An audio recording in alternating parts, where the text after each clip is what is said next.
ओडिशा तरफ राज्यसभार उपनिर्वाचन जो नोटिफिकेशन होता से आम भारतीय जनता पार्टी तरफ श्रीमती ममता महांतर नाम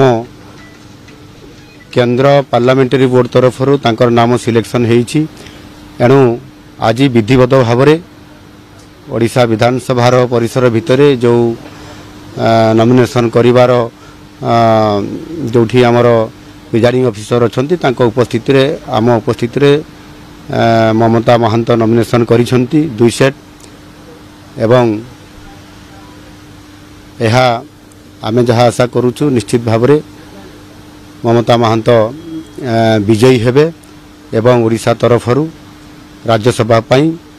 भारतीय जनता पार्टी तरफ प्रतिनिधित्व करेंगे। धन्यवाद।